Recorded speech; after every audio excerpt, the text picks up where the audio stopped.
If you're new to DCUO Online or you're a returning player, this video is definitely going to help you. Today, I'm going to be dropping a water healing tutorial for beginners for 2025. With that being said, let's jump right into it. First, I'm going to start off with specking skill points. We're only using 100 skill points for this build. We're going to be specking into martial arts. We're going to get all these skill points here into martial arts. So let me show you guys how to do this. Spec into these here. Get all these skill points here in martial arts. Then you're going to unlock the martial arts mastery at the bottom there. After specking into martial arts, we're going to head over to brawling and spec into brawling.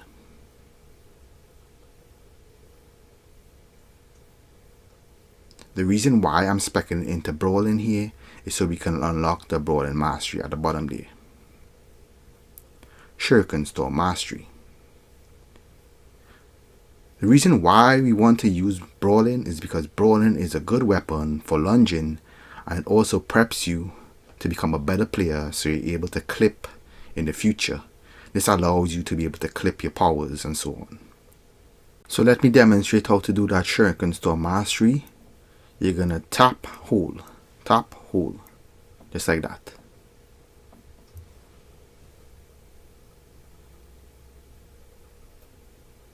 Just like that there, guys. And then you're going to be clipping your powers. I can see there I'm clipping powers here. Tap, hold, and clip powers. The weapon is also good for lunging, in case you got to do mechanics. A lot of the raids, some of the raids, when you start to do elite and so on later on, when you become a better player, this is going to prep you. You're going to have a good weapon for lunging. This weapon can lunge, you could be like max range, and you can lunge all the way to the target that needs to be lunged. When you start doing elite raids and so on, you'll see what I'm talking about. There's a lot of mechanics that involve lunging, and you need to be able to do this. So although we use a lot of skill points for the weapon mastery, we're still going to have enough to be able to spec properly and make this build efficient. So let's get into the traits here, continue on here. For the movement here, since I'm super speed, I'm going to get 1 skill point into that. That's all you need. You don't need anything else. So I've unlocked the speed force there. If you fly to acrobatics, make sure you guys unlock the movement speed. That way you're able to move faster. Moving on to the stat points here. A lot of healers spec into focus hybrid to get that extra 5% dominance and 5% restoration that helps towards healing. But I'm not going to be specking into this, because for this spec here, you need to rely on your weapon attacks to restore a percentage of power.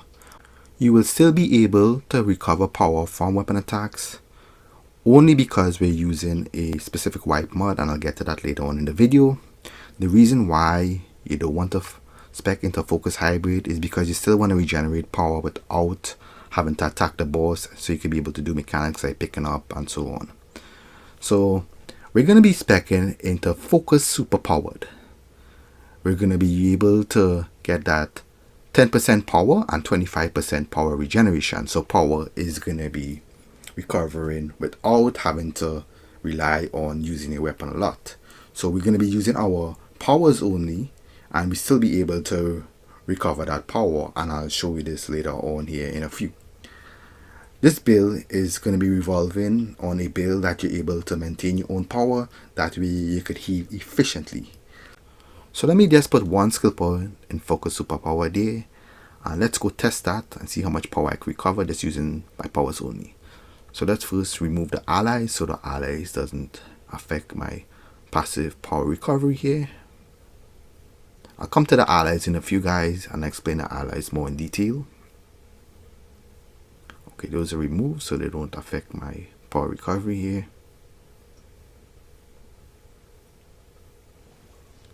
Alright, see, I use a couple of moves here. Watch out for my power recovery, just using powers. I'm not even using my weapon, and it recovers. I'll also show this in combat later on, just to show you guys. But yeah, I'm not in combat, and watch how much power I'm regenerating here. Generating power very quickly. If I was spec into focus hybrid, I would have to attack to regenerate the power faster.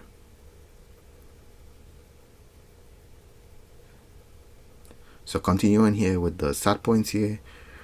So we're going to be speccing into critical healing chance, max out that, and critical healing magnitude. You're going to get a lot of healing from having these maxed out. And for the rest of the skill points now, we're going to be using the rest in the restoration. Since it's a beginner's build, as I said before, I'm going to be using 100 skill points for this build. So the remaining skill points, which is going to be 19, we're going to spec into restoration. So we have 19 into restoration. As you get more skill points while you progress in the game, you're going to try to max out your restoration, which is 400 at the moment here. So you want to get 400 into restoration. And when you get more skill points, you're going to put the rest into might and power. So max out the restoration and then put the rest into might and power. Moving on to the equipment and mods. Since this is a beginner's build, we're not going to be using the ultimate mods. We're going to be using the regular mods found in your beast. For the weapon mod here, we're going to be using Replenishing Adapter 5, Weapon Attack Restore, Additional Power. This effect may only occur every 20 seconds. Most of these mods are self-explanatory, but I'm going to go through it really quickly so you guys have a little idea what these mods do. Moving on next here to the head mod. So for the head mod, we're going to be using Supercharged Flood of Power 3, grants 5% supercharge back to you when you use Water Flood of Power. That's one of the moves in the loadout, and I'll come to it when I get to the loadout. Moving on next here to the neck mod, we're going to be using Focus Restoration 5, increases your restoration by 5% until you are hit by an attack. This effect is reapplied every 10 seconds. Moving on to the back mod here, Accelerated Bubble, reduces the cooldown of Water Bubble by 10%. So this mod is going to reduce the cooldown of your group shield, which is Bubble. Moving on next here to the chest mod here, we have Reserve Tank, increases your maximum power pool by 5%, so you're going to have more power to heal. Continuing with the mods here, for the leg socket, we're going to have that mod here, Restorative Riptide, heals you a small amount when you use Water Riptide. This effect can only occur once every 12 seconds. I'll come to that in the loadout. Then we have the feet mod here, Tumbling Master, your dodge roll is no longer vulnerable to interrupt. You may also tap the movement controls to cancel out of the dodge roll into a combo. And then we have the hand mod here, max damage, using the superpower increases damage by 2% for a short time. Should help out a little bit of damage here. For the trinket here, utility belt, we have the supply drop, give back some power. Then we have that damage trinket, the henchman, and the orbital strike here, give us some extra damage. If you want to get this Blossom in Spore, you gotta get it during the spring season, and you can swap it out for the damage trinket, the damage pet trinket. I'll give you some extra healing.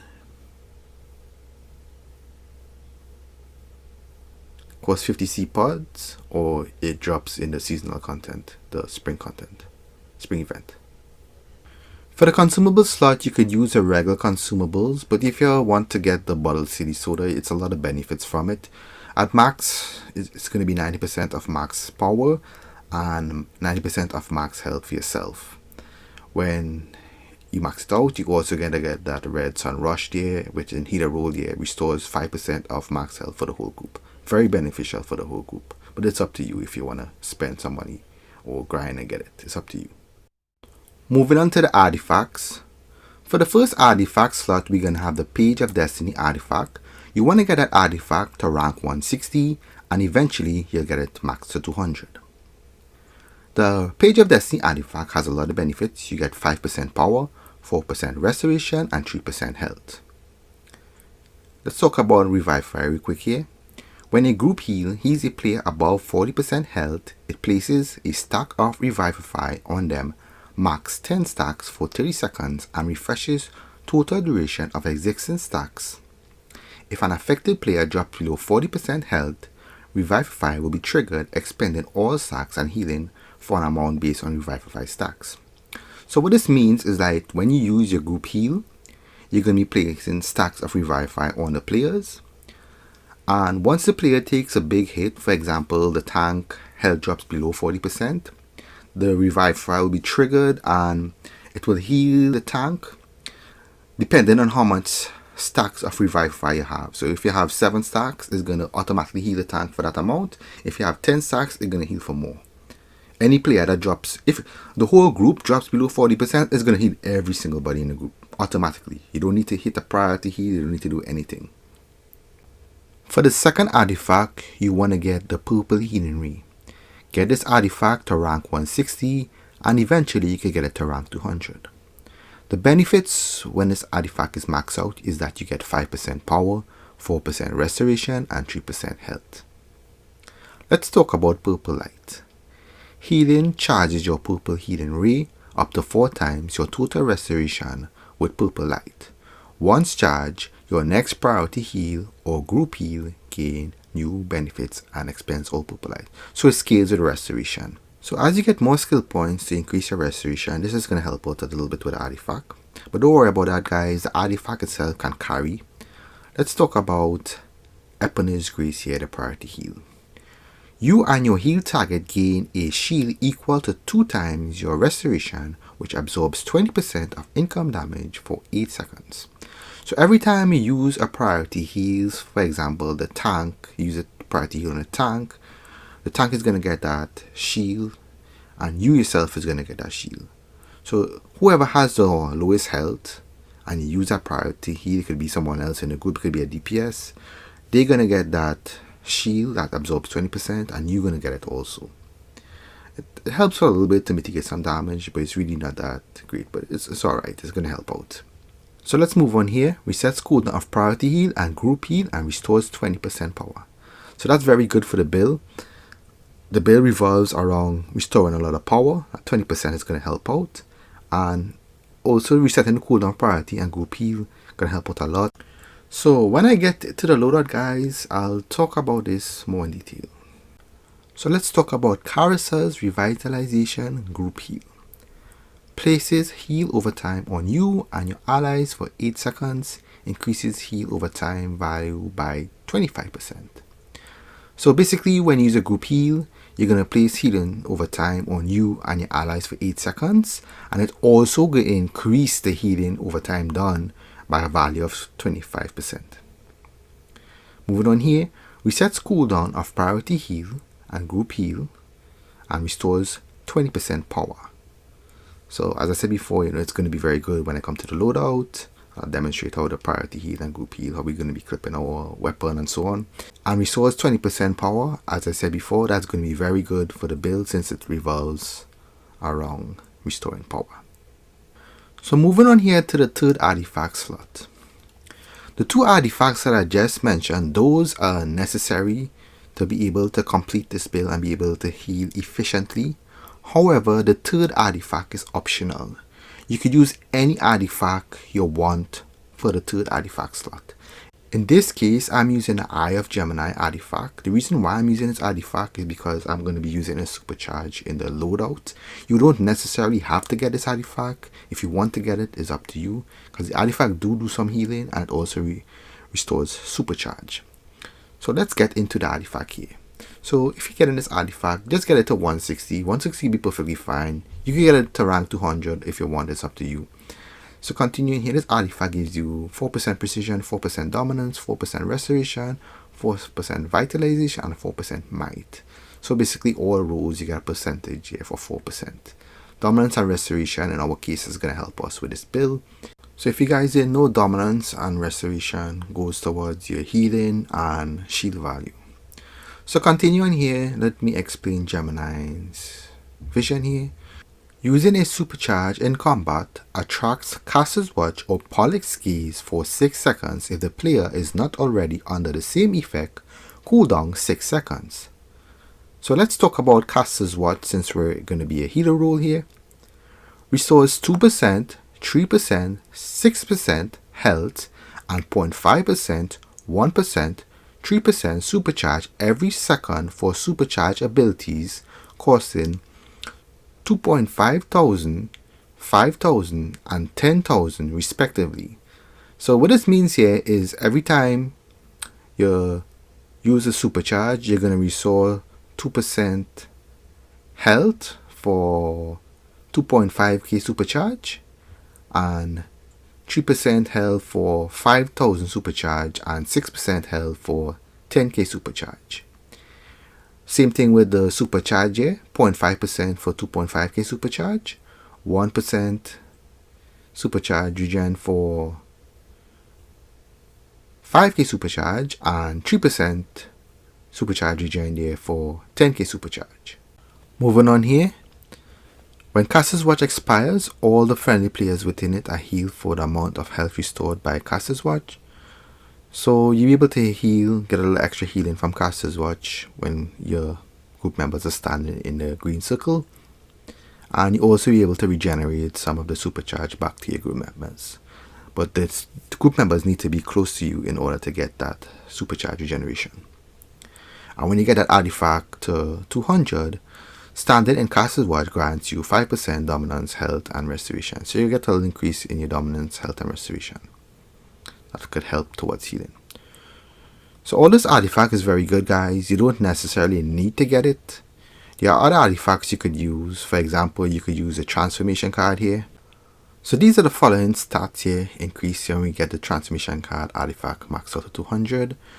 We're going to get 3% health, 3% power, 3% restoration, 3% might, and 3% precision. Let's talk about Dark Bargain here. Gain 20% critical chance and 30% critical magnitude on attacks and heals. Reduce total damage and heal done by 50%. So this artifact, if you have it for DPS and you could use it, it's going to help out with some extra power, some extra restoration, and you can get that extra criticals there, 20% and 30% for the healing there. Moving on here, you can also use the strategist card here. This artifact also gives you some increase there in your restoration. As you can see there, we get 4% restoration and 4% dominance, which is going to help towards healing. And moving on here to tactical advantage here, upon achieving a critical hit on a target, there is a chance to apply tactical advantage on the target based on the type of ability used for 8 seconds. So let me talk about the healing here. Heal critical, apply heal over time. So we're going to get some extra numbers for healing if we use the strategist card. So if you have these cards here, the transformation or the strategist, these are options here you could use for your third artifact slot. If you don't have an artifact for the third artifact slot, don't worry about it. You can heal very efficiently with the Page of Destiny and the Healing Ray artifact. Those artifacts are very good for healing. So moving on here to the allies here, guys. Since this is going to be a beginner's build, I'm going to suggest the cheapest allies for you guys to use. For my combat ally, I'm using House of Legends Bot ally. It's maxed out at rank 5. It only costs around 8,500 ally favor to max out. For the second ally, we're going to be using Cyborg. It's maxed out at rank 8, only costing 75,600 ally favor to max out. And for the third ally, Oracle Bot, maxed out at rank 5, only costing 8,500 ally. So these are the allies we're going to be using. These 3 allies, very cheap to level. So let's talk about these allies and the benefits you get from them. First, we have the combat ally there. House of Legend Bots, I'm using that combat ability there. Shock Jock unleashes an electrical blast that damages an enemy, dealing bonus damage to bosses and stunning non-bosses.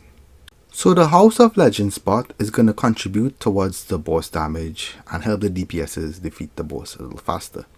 You don't necessarily have to get this ally, guys. There's so many other allies you could use. Crypto ally is another ally I suggest you could use. It also does a lot of single target boss damage and it's very cheap to level up. And there are also some of the other allies that do a lot of AoE damage, but they are a little more expensive to level. It's up to you if you want to spend that money and get those other allies. For the second ally, we're going to be using Cyborg. We're going to be using Cyborg as a support ally in Support Ally 1. And we're going to be using that support ability, all your base, plus 30% passive power recovery when all base generator cells are above 50%. This ally is very important for the build since the build revolves around regenerating your own power. And power is essential to be able to heal efficiently. So for all those who don't know, go to your base mainframe generator and make sure those cells are above 50%. As you guys can see there, in this case, mine is 43%, so I need to replace these cells and make them 100%. Always pay close attention to these cells, because if they're not above 50%, you wouldn't get that power passive recovery from Cyborg.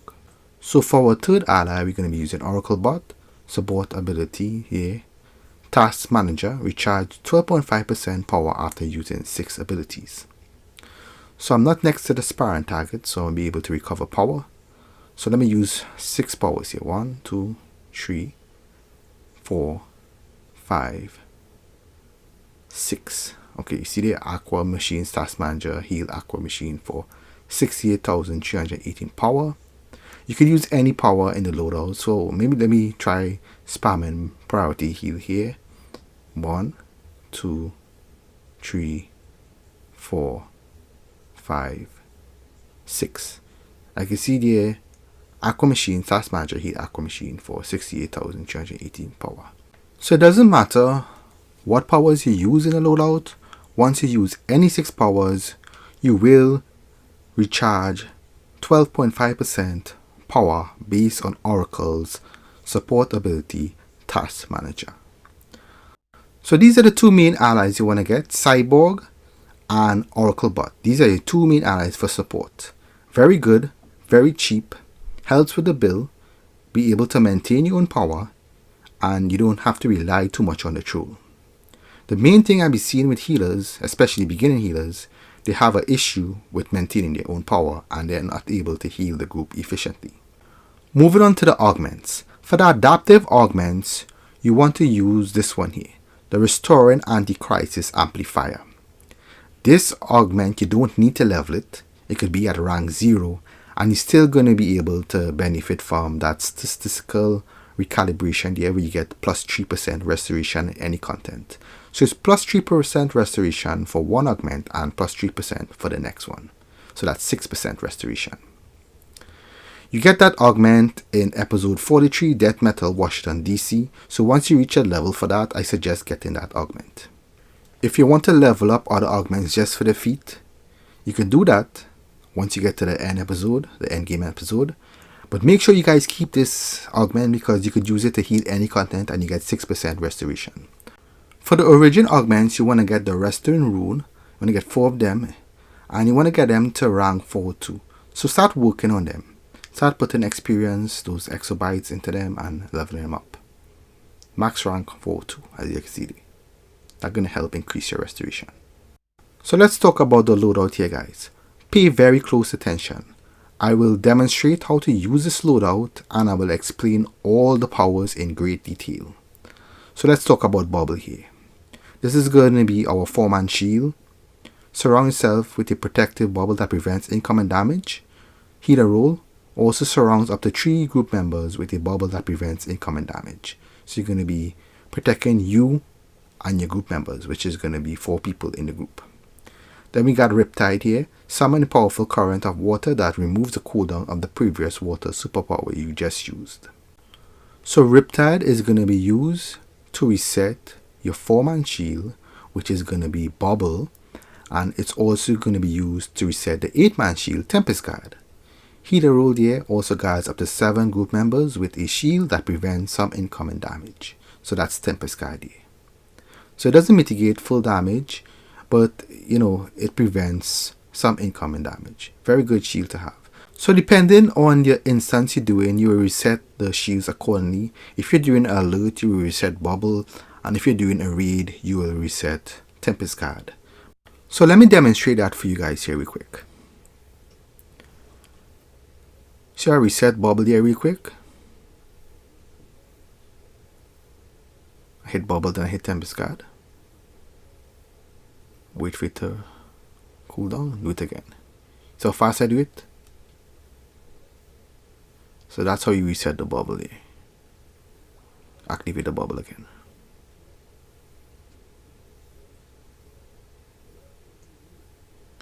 We'll wait until the shield runs out of cooldown here so I can show you guys again.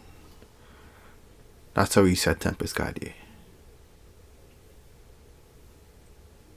The shield is not active, activate the shield again. So Tempest Guard is back again on the group. So continue on here with the rest of the loadout. So let's get back to the loadout. For the fourth ability on the loadout, we have our supercharger, which is going to be Flood of Power. That gives us a shield here, surround yourself in a large amount of power, granting you power and immunity to crowd control effects, shielding you from incoming damage and reducing your active water superpower cooldowns by a large amount. So you're going to be covering a lot of power, and it's also going to reduce the cooldown of your water superpowers. So let me just demonstrate that here for you guys. So let me spam a couple of abilities here so I could empty my power bar. Aqua Machine Stats Manager, heal Aqua Machine. That's the ally proc in here and regenerating power, but I'll still be able to drain it if I spam that priority heal. Should be able to drain it. Alright, so I drain my power there, hit that supercharge. You see my power bar is instantly full there. It recovered, let me read it here. Aqua Machines, further power, heal Aqua Machine for 309,001 power. So that's a lot of power. I basically was able to recover my whole power bar there. I can still use powers here. That's recovering.